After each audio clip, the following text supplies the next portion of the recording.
Hai, nama saya Romario. So, hari ini saya ingin buat satu vlog untuk object recognition. Apakah itu object recognition? So, object recognition adalah satu teknik penggambaran untuk mengenal pasti objek di depan mata. Apabila orang ingin melihat satu fotografi, mereka akan dapat mengenal pasti apakah itu objek yang mereka ingin dapat gambaran. Ianya adalah untuk kita mengenal pasti apakah sesuatu mesin dapat mengenal pasti atau tidak yang mesin itu nak untuk dapatkan dalam penggambaran yang orang yang hendakkan. Lepas ini saya akan membuat satu review bagaimana machine learning boleh mempengaruhi object recognition. Okey, kita bersambung daripada bahagian pertama tadi. Di sini saya ingin membincangkan betapa popularnya machine learning terhadap object recognition dan ianya sangat berbeza berbanding dengan deep learning untuk object recognition. So, saya tadi sedang mengkaji dalam internet di mana mereka mengatakan bahawa terdapat 3 cara machine learning, iaitu HOG feature extraction bersama dengan SVM machine learning model. Kedua, back of word models with features such as SURF dan MSER. Dan ketiga adalah the Vela-Jones algorithm di mana dia dapat mengenal pasti pelbagai objek termasuk muka dan badan. Untuk yang ketiga tadi, caranya sangat popular dalam video fotografi di mana autofocus kamera sekarang ni boleh mengunci mata sebagai fokus untuk memudahkan para fotografer.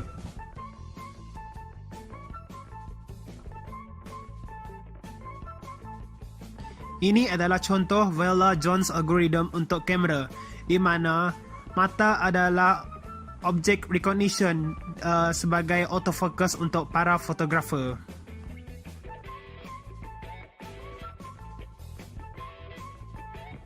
Okey, bagaimanakah workflow untuk machine learning dalam object recognition?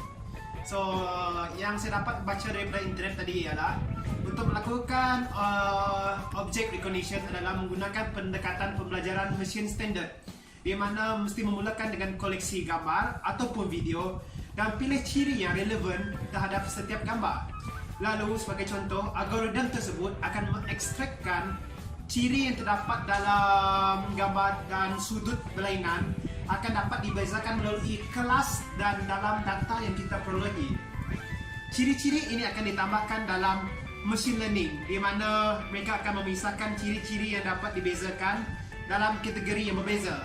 Lalu, menggunakan maklumat yang sedia ada untuk menganalisis dan mengklasifikasikan sebagai objek baru. Selepas itu, boleh menggunakan pelbagai algoritma dalam machine learning di mana kaedah pengekstrakan ciri akan menawarkan banyak kombinasi untuk membuat model pengenalan objek yang lebih tepat, seperti bagaimana kita dapat mengambil kucing sebagai contoh. Kita akan mencari banyak rupa kucing yang sama tapi berlainan sudut. Lalu kita akan mengekstrakkan data tersebut sebagai kelas. Lalu kelas tersebut akan dapat membezakan bagaimana rupa kucing dapat dibezakan dengan haiwan yang lain. Begitu sajalah vlog untuk machine learning dalam object recognition. Selanjutnya, object recognition akan dibahaskan oleh rakan pasukan saya. Sekian, terima kasih daripada saya. Dalam object recognition, kita ada 2 teknik. Satu machine learning, satu deep learning. Penggunaan deep learning dalam object recognition, kita ada guna sikit model. Namanya Convolutional Neural Network. Ataupun nama pendeknya adalah CNN lah. Di CNN model tu, ia membantu dalam mengenal pasti objek yang kita mahu dengan mengkaji ciri-ciri unik yang ada pada dalam objek yang hampir sama dengan objek kita tadi. Contohlah, kita membandingkan pusat dengan asuk. Jadi CNN model tu kelak, ia akan ambil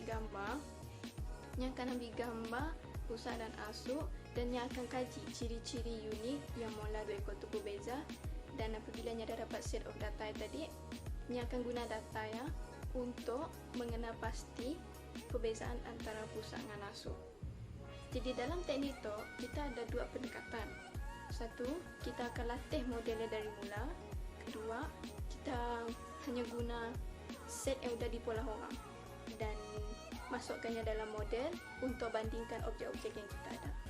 Jom kita tengok dengan lebih lanjut.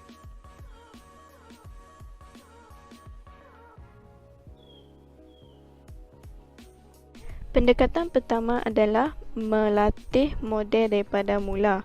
Untuk melatih model dari mula, kita perlu ada dataset yang banyak dan mereka network architecture. Jadi architecture tu kelaknya akan belajar ciri-ciri yang diperolehi daripada dataset dan membina model yang kita mahu. Hasil daripada model tu kelaknya agak memuaskan. Tapi pendekatan tu memerlukan data yang banyak dan kita perlu tak perlu atur yang boleh dikatakan layer and weight dalam CNN tu tadi. Pendekatan nombor 2 adalah menggunakan model deep learning yang sudah dilatih.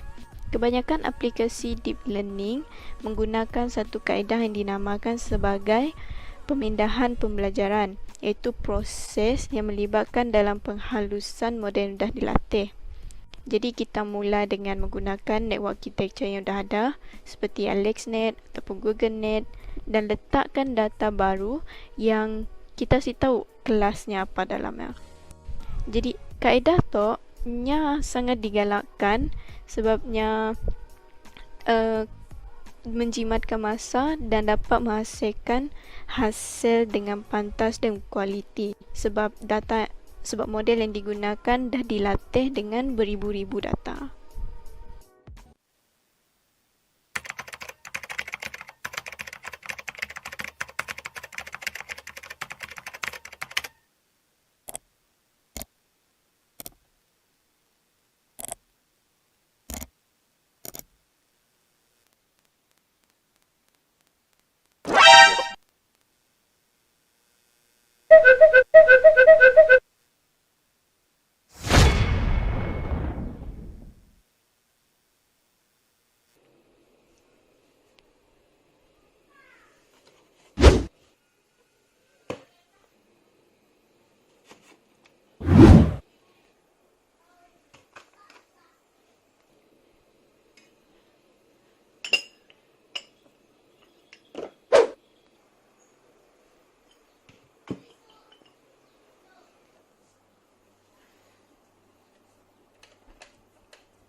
Salam sejahtera.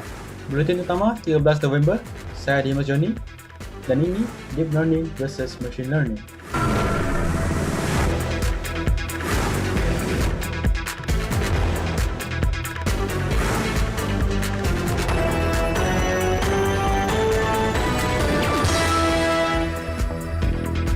Deep Learning dan Machine Learning.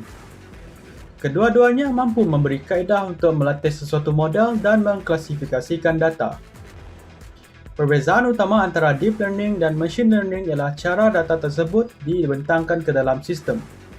Algoritma Machine Learning kebiasaannya memerlukan data berstruktur, manakala rangkaian Deep Learning bergantung kepada lapisan ANN ataupun Artificial Neural Network. Algoritma untuk machine learning adalah dibina untuk belajar membuat sesuatu melalui kaedah pemahaman data yang dilabel. Akan tetapi, ia memerlukan campur tangan manusia ketika output yang dikeluarkan tidak tepat.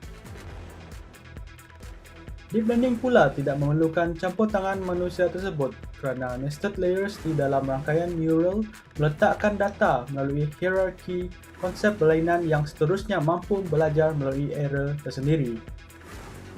Namun ia masih berisiko untuk mendapat kecacatan output jika kualiti data tidak mencukupi.